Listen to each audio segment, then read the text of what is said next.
Letters of a Woman Homesteader by Eleanor Pruitt Stewart. Publisher's Note: the writer of the following letters is a young woman who lost her husband in a railroad accident and went to Denver to seek support for herself and her 2-year-old daughter, Jareen.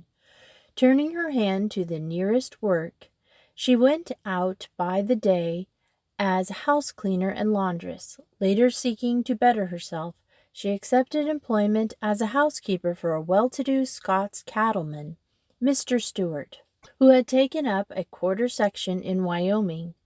The letters, written through several years to a former employer in Denver, tell the story of her new life in the new country. They are genuine letters and are printed as written, except for occasional omissions and the alteration of some of the names. May 1914. Letters of a Woman Homesteader 1. The Arrival at Burnt Fork. Burnt Fork, Wyoming, April 18, 1909. Dear Mrs. Coney, are you thinking I'm lost like the babes in the wood? Well, I am not, and I'm sure the robins would have the time of their lives getting leaves to cover me out here.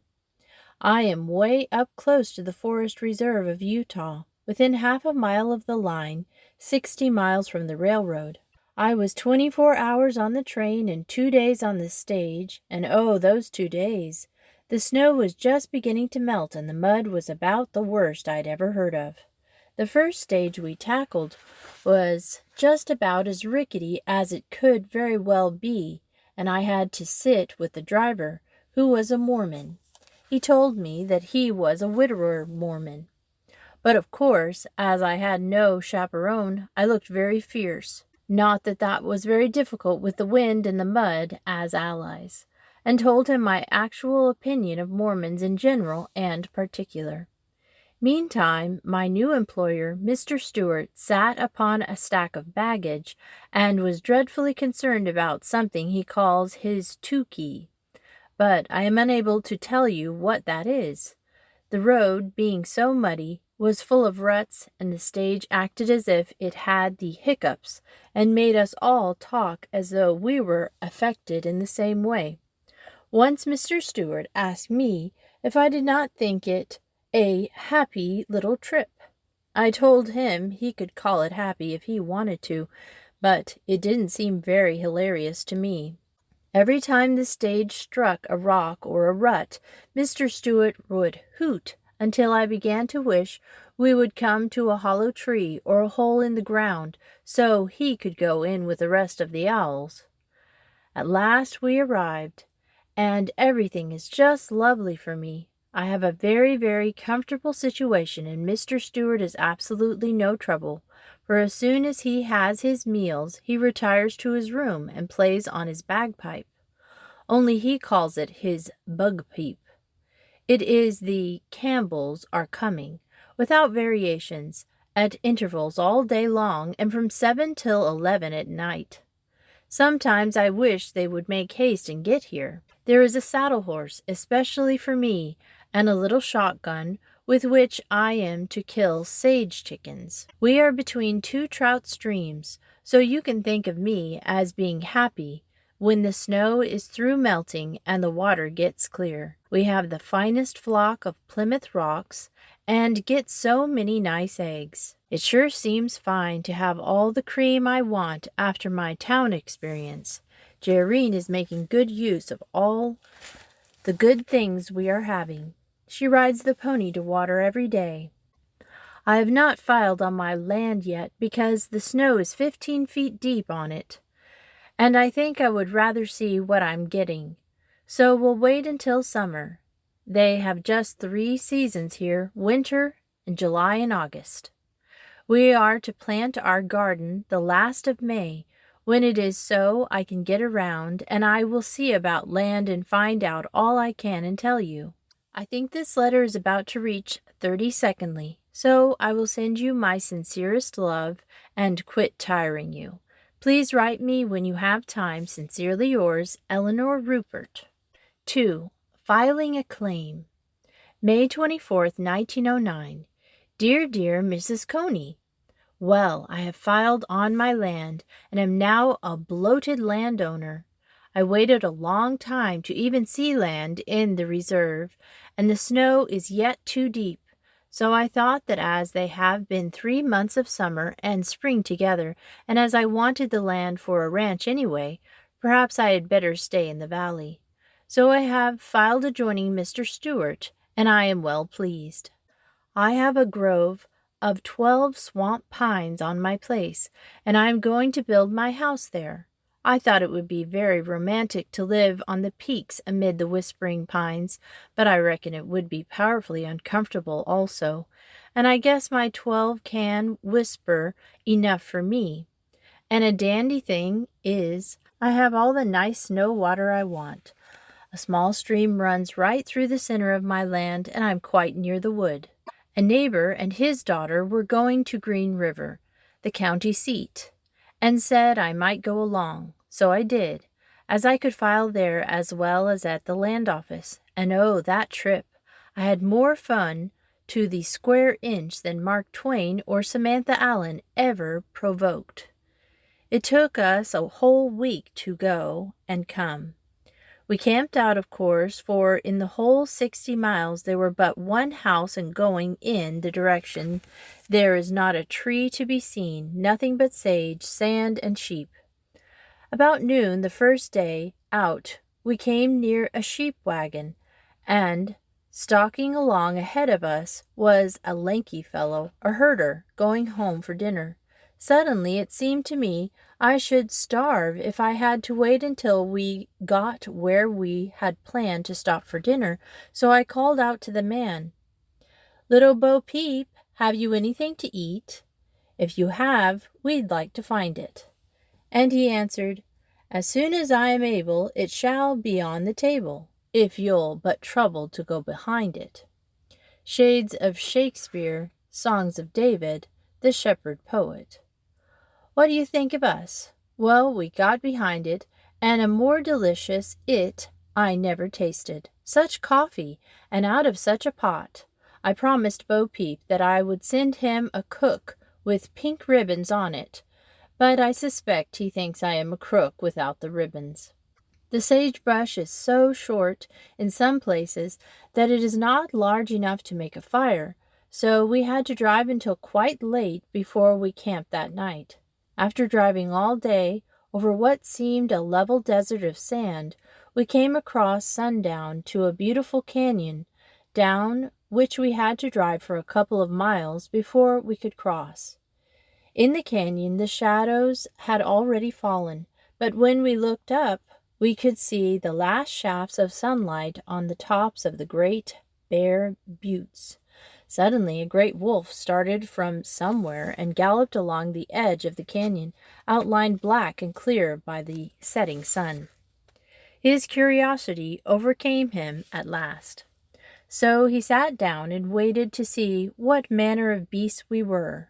I reckon he was disappointed, for he howled most dismally. I thought of Jack London's The Wolf. After we quitted the canyon, I saw the most beautiful sight. It seemed as if we were driving through a golden haze. The violet shadows were creeping up between the hills, while away back of us the snow-capped peaks were watching the sun's last rays. On every side of us stretched the poor, hopeless desert, the sage, grim and determined to live in spite of starvation, and the great, bare, desolate buttes. The beautiful colors turned to amber and rose, and then to the general tone, dull gray. Then we stopped to camp, and such a scurry around to gather brush for the fire and to get supper. Everything tasted so good. Jerrine ate like a man. Then we raised the wagon tongue and spread the wagon sheet over it and made a bedroom for us women. We made our beds on the warm, soft sand and went to bed. It was too beautiful a night to sleep, so I put my head out to look and to think. I saw the moon come up and hang for a while over the mountains as if it were discouraged with the prospect, and the big white stars flirted shamelessly with the hills. I saw a coyote come trotting along, and I felt sorry for him, having to hunt food in so barren a place. But then, Presently I heard the whir of wings, and I felt sorry for the sage chickens he had disturbed. At length a cloud came up, and I went to sleep, and the next morning was covered several inches with snow. It didn't hurt us a bit, but while I was struggling with stubborn corsets and shoes, I communed with myself about the manner of prodigals, and said, how much better that I were down in Denver, even at Mrs. Coney's, digging with a skewer into the corners, seeking dirt, which might be there, yea, even eating codfish, than that I should perish on this desert of imagination. So I turned the current of my imagination, and fancied that I was at home before the fireplace, and that the back log was about to roll down. My fancy was in such good working trim that before I knew it I kicked the wagon wheel, and I currently got as warm as the most sought scientist that ever read Mrs. Eddy could possibly wish. After 2 more such days I arrived. When I went up to the office where I was to file, the door was open, and the most taciturn old man sat before a desk. I hesitated at the door, but he never let on.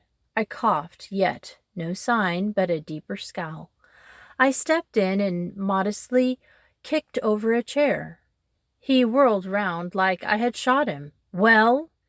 he interrogated. I said, "I am powerful glad of it. I was afraid you were sick. You looked in such pain." He looked at me a minute, and then grinned, and said he thought I was a book agent. Fancy me, a fat, comfortable widow, trying to sell books. Well, I filed and came home. If you will believe me, the Scot was glad to see me, and didn't herald the Campbells for 2 hours after I got home. I'll tell you, it is mighty seldom anyone's so much appreciated.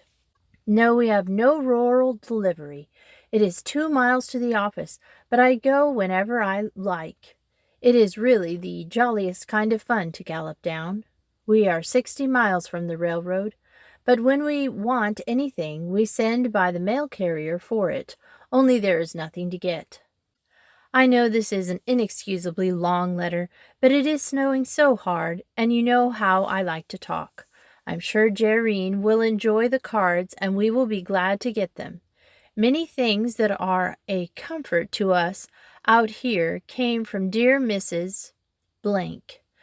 Baby has the rabbit you gave her last Easter a year ago. In Denver, I was afraid my baby would grow up devoid of imagination. Like all the kindergartners, she depended upon others to amuse her.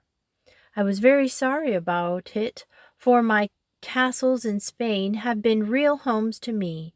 But there is no fear. She has a block of wood she found in the blacksmith shop, which she calls her dear baby. A spoke out of a wagon wheel is little Margaret, and a barrel stave is bad little Johnny. Well, I must quit writing before you vote me a nuisance. With lots of love to you, your sincere friend, Eleanor Rupert. Chapter 3. A Busy, Happy Summer.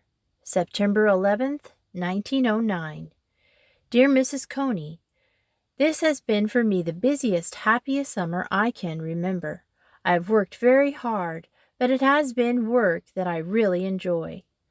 Help of any kind is very hard to get here, and Mr. Stewart had been too confident of getting men, so that haying caught him with too few men to put up the hay.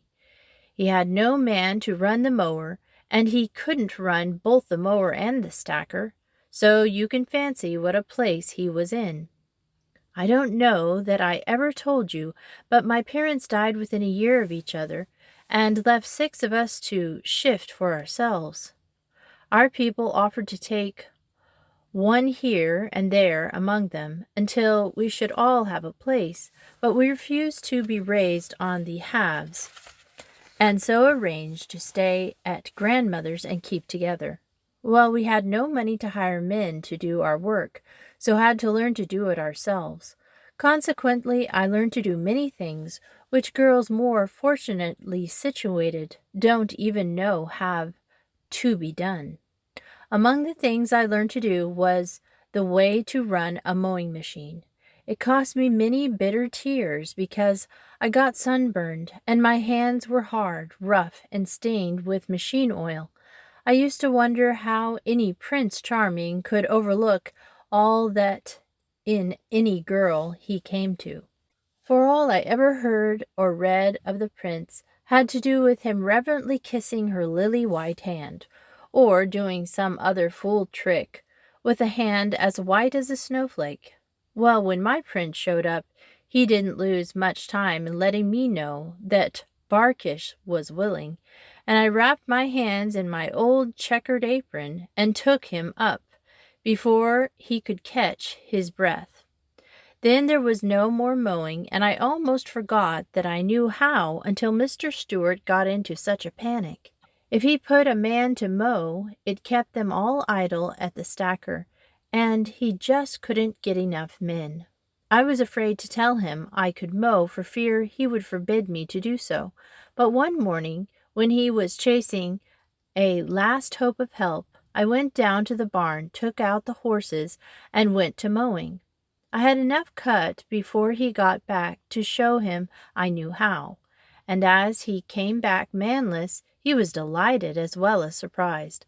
I was glad because I really liked to mow, and besides that, I am adding feathers to my cap in a surprising way. When you see me again, you will think I am wearing a feather duster, but it is only that I have been said to have almost as much sense as a mon, and that is an honor I never aspired to, even in my wildest dreams. I have done most of my cooking at night, have milked 7 cows every day, and have done all the hay cutting, so you see, I have been working. But I found that time to put up 30 pints of jelly and the same amount of jam for myself. I used wild fruits, gooseberries, currants, and raspberries, and cherries. I have almost 2 gallons of cherry butter, and I think it is delicious. I wish I could get some of it to you. I'm sure you would like it. We began haying July 5th and finished September 8th. After working so hard and so steadily, I decided on a day off. So yesterday I saddled the pony, took a few things I needed and Jerrine, and I fared forth. Baby can ride behind quite well. We got away by sunup, and a glorious day we had. We followed a stream higher up into the mountains, and the air was so keen and clear at first we had on our coats. There was a tang of sage and of pine in the air, and our horse was mid-side deep in rabbit brush, a shrub just covered with flowers that look and smell like goldenrod. The blue distance promised many alluring adventures, so we went along singing and simply gulping in summer. Occasionally a bunch of sage chicken would fly up out of the sagebrush, or a jackrabbit would leap out. Once we saw a bunch of antelope gallop over a hill, but we were out just to be out, and the game didn't tempt us.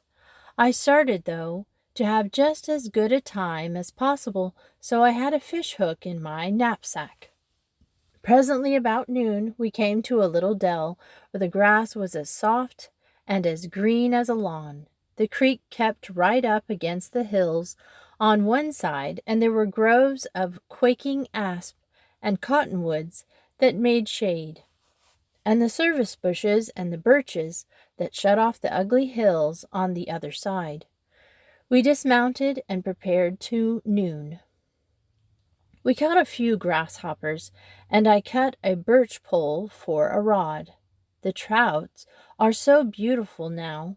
Their sides are so silvery, with dashes of old rose and orange. Their speckles are so black, while their backs look as if they had been sprinkled with gold dust. They bite so well that it doesn't require any special skill or tackle to catch plenty for a meal in a few minutes.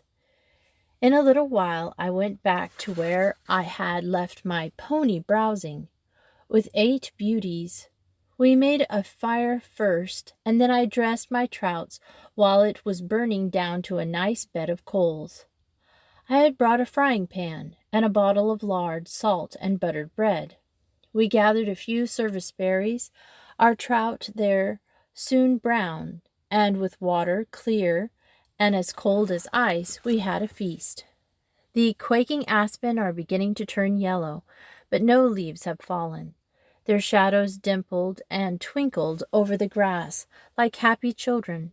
The sound of dashing, roaring water kept inviting me to cast for trout, but I didn't want to carry them so far, so we rested until the sun was getting low, and then started for home with the song of the locusts in our ears, warning us that the melancholy days are almost here.